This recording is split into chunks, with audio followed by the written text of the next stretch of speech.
Jack barely had time to react, as he felt the sharp gravel begin tearing at the flesh on his back, as he was dragged away from the others. He fired blindly at the serpent flying through the air using some kind of jetpack, but Spartawolf dipped and dodged effectively, easily avoiding the photon blast Jack tried to hit him with. So Jack decided that if he couldn't hit the snake, he could aim for something easier, aiming for the wire holding him instead. "Oh no you don't, Frost," Spartawolf snarled, as he sharply moved to the side, smacking Jack into something concrete, the pain dazing him and throwing off his aim. Spartawolf operated something on his jetpack to boost the power, and soon Jack was in the air, desperately trying to bring it down to the ground level, doing whatever he could to yank at the wire and otherwise lower their elevation. He didn't know what it would be like to fall from a high height in low gravity, and he certainly didn't want to find out. Jack smacked into another building, this time with a crack, as his ribs took the brunt of the impact, the pain of breathing telling him he must have broken a few. He wouldn't survive much more of this. Somehow, he was able to look ahead, a partially ruined building with a few stone pillars on the roof ahead. If he could just time it right. Spartawolf dipped to the right, and Jack found something to push up against to shoot him left, sending him past the sharp, jagged concrete pillar he would have smacked into, barely giving him enough time to brace as the wire holding him snapped taut, sending lusters of pain biting into his ankle, and a curse from Spartawolf as something gave and the wire slackened. Quickly, Jack unraveled the wire from around his ankle, trying not to look too hard at the unnatural bend in his foot, as he tried to bob it back into place with a grunt of agonizing pain he couldn't quite stifle. He tried to force his way through the pain as he got to his feet, knowing that his injury would need to be looked at by a professional. Still, adrenaline was in his siphon now, and he knew he had to move. The others were counting on him. He quickly spun around and fired with his Dominator, as several balls of blue light smacked into him, throwing off his aim and scattering the photon blast harmlessly over the armored serpent. The force of each bolt felt like a mid-power punch, dazing him as one smacked him in the face, and one of the others hit him in his damaged ribs, but otherwise doing little injury, despite being enough to knock the human down. "Is that all you've got?" Jack grunted, despite himself, shooting several more photon blasts where he knew the snake was hiding in cover. He had to finish this quickly, he knew, taking careful aim at the pillar. "Overcharge!" The bolt smacked dead center and obliterated the cover, but Jack quickly realized he'd been tricked. There was nothing there. He heard quiet whispering and knew Sparta was casting, but where was he? "Terralicker!" Jack heard the crescendo, and Betty ducked out of the way as a globe of acid smashed the ground past where his head had been with a sizzle, melting a hole in the ground that kept expanding as Jack returned fire, shooting at the top of the pillar where the spell came from, only for the shots to pass by without connecting to anything. Gotta be invisible, Jack thought to himself, as he heard several sounds around him all at once, which worried him significantly. But where is he? A slight trick of the light to his left was all it took for him to start rapid firing, missing several times, but eventually scoring a hit, shattering the illusion and revealing the armor's snake. They responded quickly by sending a ray of blue light that forced Jack to dip to the side, but not before the ray of frost sent a biting pain of cold through his shoulder. Jack sent some burst fire back where Sparta was ready for it, holding his arms out in an X shape and chanting in a guttural language as he appeared to just take the hits. No, he realized. He was absorbing the shot somehow, but why? Jack quickly felt the wind shift to the left as Sparta suddenly disappeared and reappeared instantly next to him, reaching out with a glowing hand and trying to grab Jack's head, which Jack was only barely able to parry by grabbing the serpent's wrist, as Sparta did the same to Jack, redirecting photon blasts uselessly to the side as Jack tried firing up close. Trying to physically overpower the snake, Jack was horrified when he realized he couldn't. This wasn't like last time he had fought Sparta at all. He was much stronger. Another magic trick? "Is that all you've got?" Sparta taunted, as he saw the surprise in Jack's face, before the human quickly pressed himself closer to the snake, restricting Sparta's head movement as he tried to decapitate Jack with his acid breath, the liquid passing above his head, but some still sizzling across the human's back. Sparta's breath weapon stopped as quickly as it had started, and both grapplers jockeyed for position again, with Jack laying in some hard kicks into the side of Sparta. He had no idea how effective they would be, but they clearly hurt as Sparta started away from them, and lashed out with his razor-sharp tongue, forcing Jack to move his head again. Just as Sparta had predicted. The snake then suddenly clinched forwards and sank his teeth into Jack's already injured shoulder, pumping as much venom as he could, but also repeatedly striking the same area, sinking his long teeth in deep, as Jack's grip on Sparta's glowing hand began to weaken. Sparta was suddenly jolted back though, as Jack desperately fired with his Dominator, catching Sparta in the side with visible pain. The snake released his bite in desperation to realign his grip, before Jack lurched forward and headbutted Sparta in the face. The snake looked furious as he still refused to let go of the grip, and snarled in sheer rage as he headbutted Jack right back, the effort stunning both boys, and making some space between the two. Jack recovered first and leapt up, smashing Spartawolf in the face with his knee, breaking the mutual grapple as the snake fell back to the ground spinning, his glowing hand making contact with the ground and sending a pulse of energy ripping throughout the floor he was on, the kinetic discharge creating large cracks throughout the building and all across the roof. Jack quickly followed up with a few bursts, but Spartawolf quickly conjured a ward that deflected the shots harmlessly to the side as he struggled to stand up. Jack knew he had to press his advantage as he ran to close the distance, but Spartawolf quickly thrust out his hands and sprayed some kind of black slippery substance on the floor, tripping Jack up and sending him slamming to the ground. That was all it took for the ruined roof of the building to finally collapse and send both boys tumbling down. "They're trying to flank us," Nika grunted, as she ducked down behind her low cover, as Sephi laid down some suppressing fire on a trio of Corrigans who were part of Krauk's crew. The Tshirt had been the best suited to do so safely, thanks to the smart-linked weaponry, before she quickly moved back to where the rest of the group were. Their enemies knew the general direction and area they had moved to, but not their exact position. They had quickly stashed their bags and anything they didn't need under an out-of-the-way office desk as soon as they were clear. Even if they had to flee, Sephi had marked the coordinates down for later. "They're spreading further afield," Tshirt cautioned. "We're easier to spot and pin down, but it's easier for us to push through and retreat." "Can you confirm all their auras? Now?" Nika asked curiously. "Whatever non-detection spells Spartawolf cast have either expired or he's deactivated them early. I can't find Jack though, and I've never been able to see Spartawolf's aura." "Sephi, what's it looking like on the drone?" Allura asked. "A lot of dust kicked up on the roof a few blocks from here. It's got to be them." "Probably," Nika grunted. "We've got to get there soon and take Spartawolf out." "They're here, you fools! On me, now!" They heard the voice of Krauk bellow from above. The group barely got to cover in time before he unleashed a wild burst with his Gatling laser. The group barely getting into cover in time. "They're pinned down!" Krauk yelled over his comms. "Surround them! We don't need that traitor mate for this! Where's Frost?" "I'm sorry," Tshirt panicked. "I didn't see his aura. He's still masked." "Time to surrender, Glenn Pharonix!" Krauk yelled, as the tarnished tiles of the floor around them were churned up by heavy fire. "This day belongs to Krauk the Conqueror!" "Don't even think about it," Nika growled, and Allura nodded agreement. "Never!" Allura yelled, as she quickly peeked out of cover with a wand and aimed at Krauk's position, activating the command word. "Pyralis!" The snaking jet of fire zigzagged past in the general direction of Krauk, snaking past cover and ripping into several of the hunters that had tried to rush them, before lancing out at the Cyberwolf, only to suddenly change course, as it was sucked in and absorbed by something on his hand. "Your most powerful spell? I'm honored!" Krauk mockingly growled. "Shit!" Allura growled from behind cover. "He's got fire protection." "It was a good shot, Allura. You still took two others down," Sephi replied, letting loose with some suppressive fire, but unable to get through Krauk's shields before he dipped back into cover, before he was backed up by more hunters laying down constant fire. "We'll need to fall back if we can," Tshirt alerted them. "We'll be swamped otherwise." "I'll take point," Nika whispered into comms, suddenly pushing the door behind them open before she shot back, as a quick burst inaccurately spread around the wall where she was. "Y'all ain't getting out of there!" They heard the voice of the Redeemer yell out. "Damn it, Redeemer, you moron! I told you to push in while they were distracted!" Krauk yelled. "Nah, fuck that!" the Redeemer yelled back. "Y'all can run in and get the put..."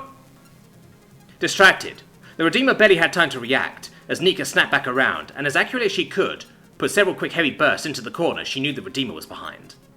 The first round crumpled through the wall, the second obliterated the rest of it, and the third broke through the Redeemer's shields with an audible shatter and smacked him in the chest, the Obese Avian falling back with a whimpering yell. "Move now!" Nika yelled to the others. "Suppressing fire!" Krauk snarled. "Redeemer, you coward! Get back there! Keep them pinned down!" Tshirt quickly moved back to Nika's position, but Sephi and Allura had to move back into their original cover as gunfire rippled all around them. They couldn't move. "Chio, think fast!" Sephi called out, as she chucked a grenade into the air, the Alifi quickly reacting and bending it straight at Krauk, flinging it towards the Viral at high speed, before he was shredded by the hail of gunfire and exploded mid-air, taking out another hunter in the process. "Fuck!" yelled Sephi, as she swapped to her pistols, desperately trying to return fire. Surely the hunters would be running out of juice with their crappy weapons soon, but their cover wasn't much to look at either. "I've got something for you, you kism bitch!" They heard a growl over the sounds of gunfire. Zal had run forward to the center of the fight, leveling a heavy force cannon downrange right where Nika was. The girls tried to return fire but couldn't peek out of cover as he began charging up. Chio knew this was bad. She drew her energies as she began to weave a barrier in front of them, preparing to give it everything she had so her friends had a chance of escaping, before Zal fired with a loud booming noise. But something weird happened. The blast was blocked by something else, smacking into a suddenly appearing translucent blue barrier, completely ripping Zal back and destroying his weapon as his own shot exploded right in front of him. "Nice work, Chio," Nika let out, the breath she didn't know she was holding. "But that wasn't me," Chio replied in a panic, as she tried to work out what had happened. The sounds of shots impacting concrete and porcelain had quietened, as if it was muted by something, and replaced by a light pinging sound, like raindrops on the ground. Backed by a growl of rolling thunder, though a quick glance at the source of the sound and Sun's saviour stunned the girls for a moment. The dog, who had followed along and kept out of the way until now, was snarling and barking at the attackers, as several previously unseen markings all over his body glowed a faint neon blue through his dark grey fur. His twin tails curled and pointed towards their enemies, as several sparks of electrical energy zapped between the 2 points, before a bolt of electricity shot out from them at one of the idiots that tried to rush in close to them, taking him out and jumping to another enemy behind cover. A blue sheen was currently deflecting the enemy gunfire as the dog kept growling, quickly glancing to Alora. The Eladri got the message. "Sephi, we're getting out of here." She moved back to join Nika and Chio, with Sephi quickly joining her, not wanting to risk shooting within the barrier without knowing what it was. Luckily, the dog followed closely behind as the barrier dissipated, looking at the group expectantly with intelligent, focused eyes. "We're not out of the fight yet," Alora grinned, as she quickly cast a powerful spell, pointing a wand just above the doorway they quickly went through, as the group retreated to a better position, and firing a small red bead to implant itself above the doorframe. "This'll teach them." Both boys got up as quickly as they could, with Spartawolf swiftly pulling out a vial from one of his pockets and downing the concoction within, clearly experiencing some kind of discomfort as he did. Jack quickly unhooked his axe from his belt, knowing that he had the advantage, as he charged forward, but as he closed the distance and chopped down at the snake's head, he disappeared. No, wait. This was another illusion. Looking around, Jack could see many duplicates casting spells, as he quickly attacked as many as he could with his axe. His Dominator was low on charge, and he had dropped it in the fall, but he knew one good hit with the axe would finish the fight.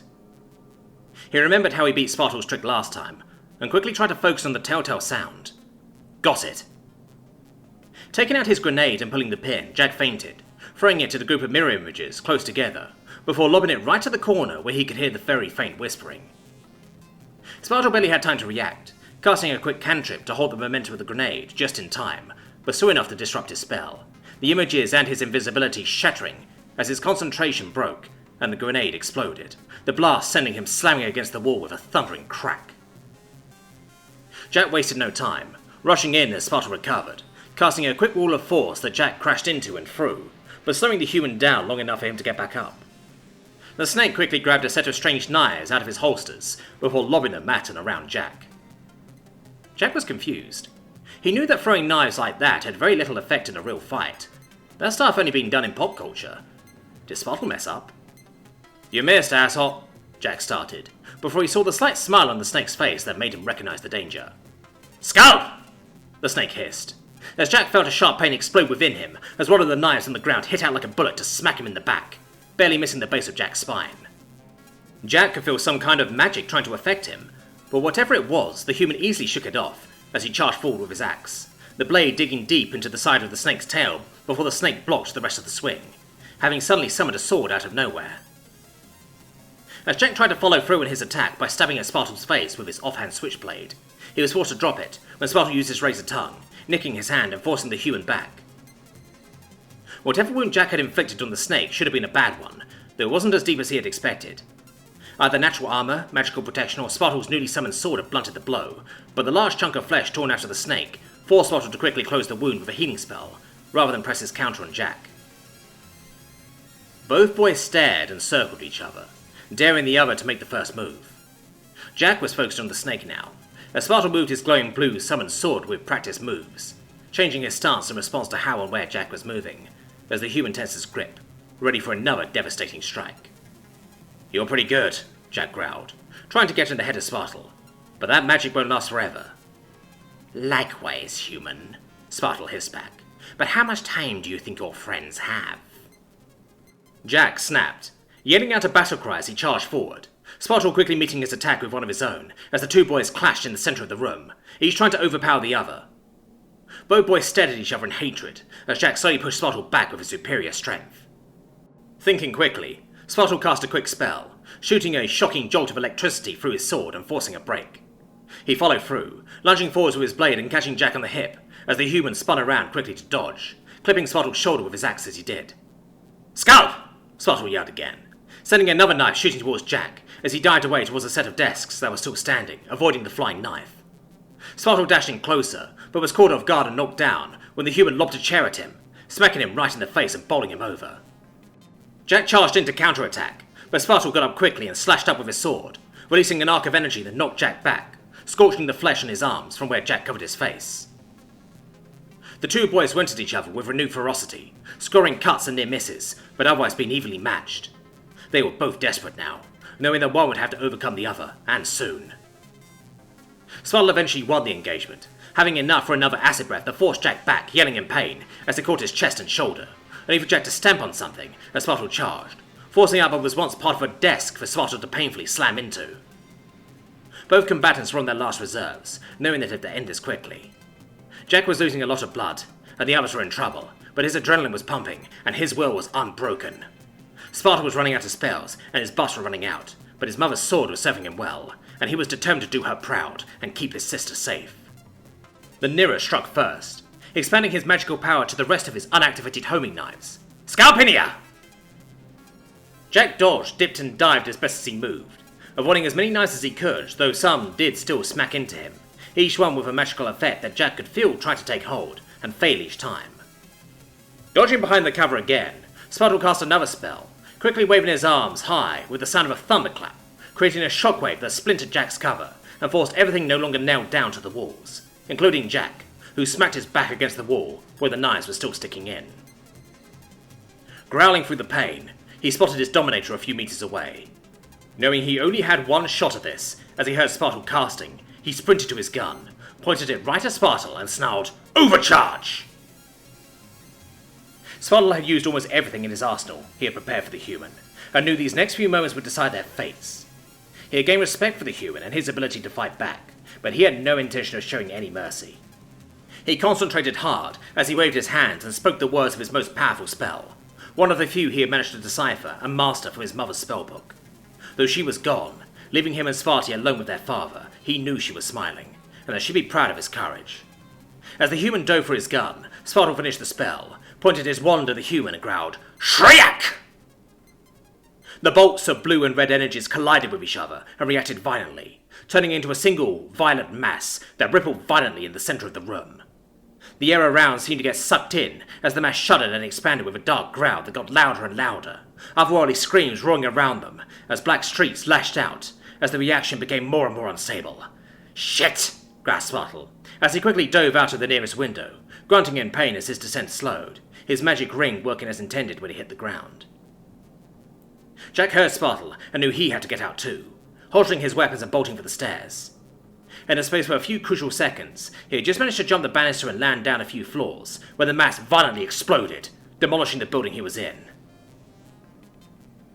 Jack couldn't comprehend much of what happened during the collapse. His body was bludgeoned and battered, and he must have blacked out at least once. All he knew was that when he woke up in pain and shoved the rubble off of him, he could still hear gunfire. The others needed him.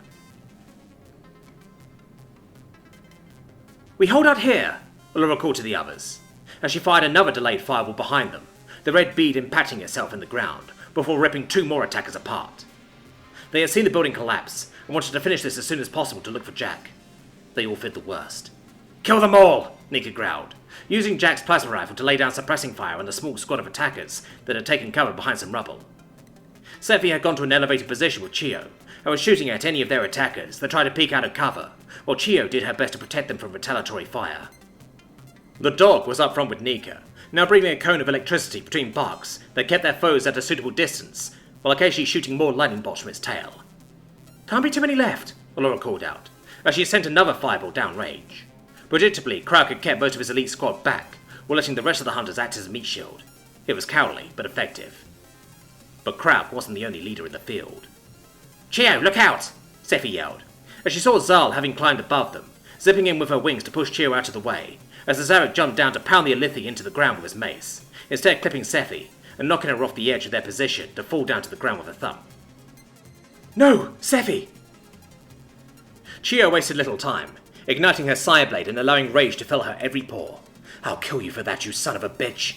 She mentally yelled, as she floated past the heavy swipe of Zal's mace, past his shield, and slashed upwards, forcing him to drop his weapon as she severed his hand. Oh, the things I'll do to your body, Alethi bitch! Zal snarled, as his hand began to regenerate. I can take anything you can do to me. Can you now? Chio defiantly questioned, as she floated back, avoiding his swipe. Chio, make it work this time! Sephi groaned from below, throwing a grenade as high as she could. With pleasure, Chio coolly agreed, as she sent the grenade straight into Zal's face. The explosion blasted the Zarek back to smack into the wall, his shields and armor completely shredded. Zal looked up at Chio floating above him, as his body began to stitch itself together. Your death will be as insignificant as your life, Chio coldly told Zal, as she pulled her hand back and gathered her power, and lashed out with the full force of her power, liquefying the Zarek's organs as what remained of his body fell still. He wasn't coming back from that. Sephi, how badly hurt are you? Allura quickly dashed to the Skritter, casting a quick healing spell as Chio moved up to assist Nika in holding off the other hunters. My wing, Sephi groaned as she got up. I can still fight, but my wing is torn and broken.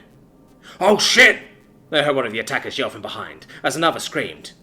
What's going on back there? Krauk roared, as their attackers seemed to be distracted by something. He won't go down! They heard someone yell. Oh fuck, he's got an axe! The girls saw several of the Red Legion aspirants run out of cover away from something, barely noticing as Nika quickly cut them down with plasma fire. Jack was covered from head to toe in all kinds of blood, carrying his axe and pistol and roaring like a maniac, as one of the remaining few aspirants charged him, only for Jack to bury his axe in his neck, and begin firing at Krauk before the wall behind him suddenly blasted apart, and he was pelted by the rubble. Get to me if you want to live, Spartal yelled at the surviving Red Legion aspirants from the newly created escape route. Coward! You show up now? Krauk yelled at the spell sword, as Jack got up and looked Krauk right in the eyes, recognizing the leader. In that moment, Krauk knew Spartal was right, and he had to run. He dashed behind the fleeing aspirants, rushing to Spartal, before he stumbled as Nika put a round into his leg. Chio and the dog rushed in through the gap, followed closely by the others, with Allura trying to hold Jack back to heal his injuries before he bled out. The remaining 4 aspirants were running as fast as they could, with Spartal surprisingly doing his best to cover them with protection spells and covering spellfire as they made it to the portal he had created, with Krauk taking up the rear with his limp. As the last aspirant made it through, Spartal followed him through, waving a hand as the portal began to disappear. Spartal! No, you bastard! Krauk yelled, as he ran as fast as he could, diving through nothingness and hitting the ground, as the portal completely vanished. You reap what you sow, Krauk. Spartal dismissed the Vril, as the group caught up. Krauk tried to raise his gun at them before Allura kicked it away, pointing her wand at him. You've gone too far this time, Krauk, the Eladri angrily told him, and once again you lose. Fuck you! Krauk roared defiantly. Fine, you win! She's won before, Nika aimed her shotgun at Krauk's head, and yet you keep coming back. Wait! Allura stopped the kissing. He's unarmed and harmless now. Are we really just going to execute him? Yes, Nika's right, Chio interjected. As long as he lives, he's a danger to all of us. It's not just about him, but anyone that follows him. But most of the people that followed him are either dead or have abandoned him, Sephi pointed out from where she had to sit down, groaning in pain from her injuries. Every time he loses the respect of his peers. After a devastating loss like today, nobody's going to want to associate with him, and I think we've had enough death today. Desperation can drive a person to do some pretty depraved stuff, Nika cautioned. Do we really want that on our conscience? As opposed to an execution, Allura replied. Jack? Chio asked, with Nika translating. What do you think? A tiebreaker on if you show me mercy or not, Krauk snarled. Like the mercy you intended to show us? Jack asked quietly, fully remembering the disgusting threats the Spartawolf and his companions had made. I'd have kept them alive if I could, Krauk spat. I don't believe you, Jack replied, his voice barely a whisper. So that's it, Krauk growled. Who's going to do it then? Could any of you have the balls to... A blast of red photon energy blasted Krauk's head apart, before the Vril slumped to the ground, dead. Yes, Jack snarled, haltering his dominator. I could. He slowly turned to the others with a look of cold rage on his face. Let's go home. Look here! Look, listen! The Redeemer yelled at Spartawl and the aspirants. If your purses hadn't run, we would have won! Look who's talking, one of the aspirants spat. You ran for the hills as soon as you got fired upon. We stayed behind until Spartawl came back and told us it was lost. If this fucking mage hadn't run off, the Redeemer yelled between heavy, heaving breaths, then we would have done better. I was fighting the human, you fucking ingrate, Spartawl replied with a snarl, his patience running thin. They hadn't teleported far away. Going to a wooded grove, they had camped at a few districts nearby, and by sheer misfortune had this idiot waiting for them, having likely done more running in the space of a few minutes than your beast avian had ever done in years. You knew how dangerous he was and agreed to let me handle him.